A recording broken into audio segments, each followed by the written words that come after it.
Hello, എല്ലാവർക്കും നമസ്കാരം. അപ്പോൾ ഇന്ന് ഞാൻ വന്നിട്ടുള്ളത് ഒരു ഒഴിച്ചുകറിയുടെ റെസിപ്പിയുമായാണ്. അപ്പോൾ ഒഴിച്ചുകറി ഇതിനെ കൊണ്ടാണെന്ന് വെച്ചാൽ ഇത് കണ്ടിട്ടാകുമ്പോൾ നിങ്ങൾക്ക് മനസ്സിലായിട്ടുണ്ടാവും. മുരിങ്ങക്കായും ചെമ്മീനും വെച്ചിട്ടാണ് ഇന്ന് ഞാൻ ഒഴിച്ചുകറി ഉണ്ടാക്കുന്നത്.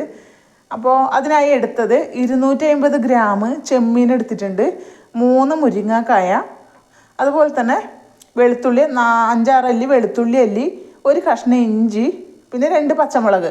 വെളുത്തുള്ളി അല്ലി ഇടുന്നത് എന്തിനാണെന്ന് വെച്ചാൽ ഈ ചെമ്മീൻ ചിലവർക്കെല്ലാം കൂട്ടുന്ന സമയത്ത് ഗ്യാസിൻ്റെ പ്രോബ്ലം വരാറുണ്ടതായി കേട്ടിട്ടുണ്ട്. അപ്പോൾ അതിന് വേണ്ടിയിട്ടാണ് ഞാൻ ഈ വെളുത്തുള്ളി ഇട്ടത്. അതുപോലെ തന്നെയാണ് ഇഞ്ചി. അപ്പോൾ നമുക്ക് ഇതൊക്കെ ഒന്ന് മുറിച്ചെടുത്തിട്ട് വരാം. മറ്റ് മസാലപ്പൊടികളൊക്കെ ഇടുന്ന വഴിക്കൊന്ന് കാണിച്ചു തരാം. അപ്പോൾ മുരിങ്ങക്കായെല്ലാം ഞാൻ ഇങ്ങനെ മുറിച്ചെടുത്തിട്ടുണ്ട്. നിങ്ങൾ മുറിക്കുന്ന സമയത്തും ഈ ഒരു നീളത്തിൽ മുറിച്ചെടുത്താൽ മതി കേട്ടോ. അപ്പോൾ പച്ചമുളക് നടുകെ കീറി വെച്ചിട്ടുണ്ട്, ഇഞ്ചിയും പച്ചമുളകും ചതച്ചെടുത്തിട്ടുണ്ട്. അതുപോലെ തന്നെ വളരെ ചെറിയ കഷ്ണം ഒരു കഷ്ണം പുളി ഞാൻ ഇതിലേക്ക് കുതിരാൻ വെച്ചിട്ടുണ്ട്. അപ്പോൾ അതുകൂടെ ചേർക്കുന്നുണ്ട്.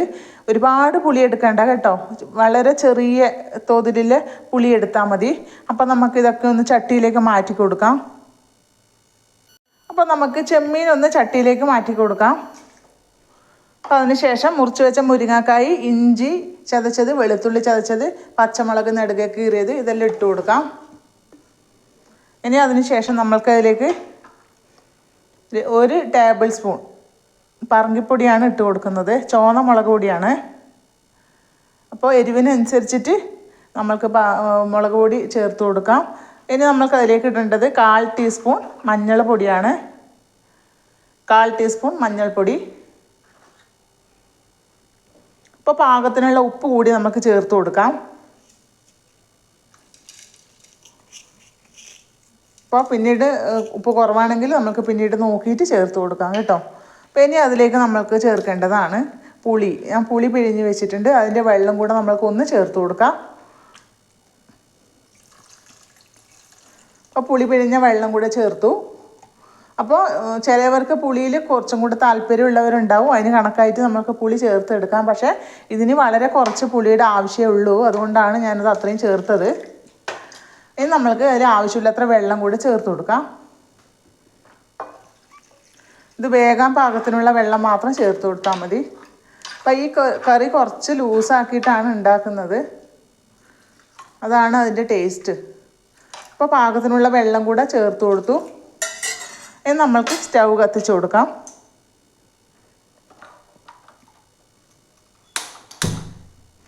ഇത് നമുക്കിനി അടച്ച് വെച്ചിട്ടൊന്ന് വേവിച്ചെടുക്കാം.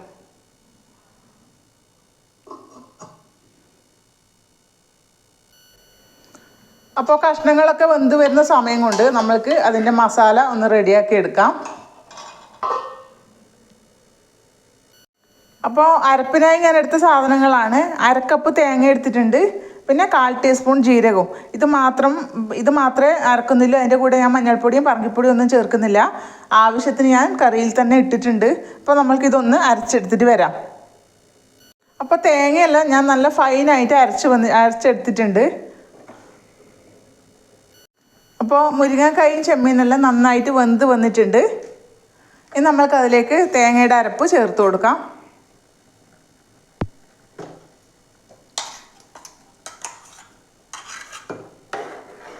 അപ്പോൾ ഇനി കുറച്ച് നമുക്ക് മിക്സിയിൽ ജാറ് കഴുകിയ വെള്ളം കൂടെ അതിലേക്ക് ഒഴിച്ച് കൊടുത്തിട്ട് മിക്സ് ചെയ്ത് എടുക്കാം. അപ്പോൾ തേങ്ങയുടെ അരപ്പെല്ലാം ചേർത്തിട്ടുണ്ട്, പാകത്തിന് വെള്ളമെല്ലാം ആക്കി എടുത്തിട്ടുണ്ട്. ഇനി ഇത് നമുക്ക് നന്നായി ഒന്ന് തിളപ്പിച്ചെടുക്കാം. അടച്ച് വെക്കണ്ട കേട്ടോ. തിളപ്പിക്കുന്ന സമയത്ത് തേങ്ങ ചേർത്തത് കൊണ്ട് പതഞ്ഞ് പുറത്തേക്ക് പോകാൻ ചാൻസ് ഉണ്ട്, അതുകൊണ്ട് ഞാൻ അടച്ച് വെക്കുന്നില്ല. അപ്പോൾ ഇത് നന്നായി ഒന്ന് തിളപ്പിച്ചെടുക്കാം. അപ്പോൾ തേങ്ങ ചേർത്തതിന് ശേഷം കറിയെല്ലാം നന്നായി തിളച്ചിട്ട് കുറുകി വന്നിട്ടുണ്ട്. ഇത്രയും മതിയാവും. ഇതിൽ കൂടുതൽ വറ്റിച്ചെടുക്കേണ്ട. ചട്ടിയിലെ ചൂടുണ്ടല്ലോ, അപ്പോൾ അത് വാങ്ങി വെച്ച സമയത്ത് ആ ചൂട് കിടന്ന് കുറച്ചും കൂടെ ഒന്ന് പാകമായിട്ട് വന്നോളും. ഇനി നമുക്ക് അതിലേക്ക് സവാളയുടെ ചെറിയ കഷ്ണം ഒന്ന് മുറിച്ചിട്ട് കൊടുക്കാം. അപ്പോൾ തീ ഓഫാക്കാമേ. അപ്പോൾ ഞാൻ വറവിനെടുത്ത സാധനം സവാളയുടെ പകുതി, ചെറിയൊരു പകുതി അതിൻ്റെ കഷ്ണവും, പിന്നെ 1/4 ടീസ്പൂൺ വെളിച്ചെണ്ണയാണ് ഞാൻ ഉള്ളി വറവിടാൻ വേണ്ടിയിട്ട് എടുക്കുന്നത്. ഇനി നമ്മൾക്ക് വറവ് കറിയിലേക്ക് ഇട്ട് കൊടുക്കാം.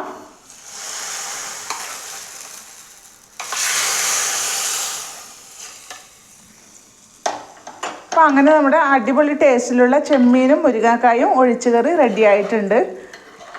അപ്പോൾ എല്ലാവരും ഇതുപോലെ ഒന്ന് ട്രൈ ചെയ്തിട്ട് ഒന്ന് ഫീഡ്ബാക്ക് അറിയിക്കാൻ മറക്കരുത്.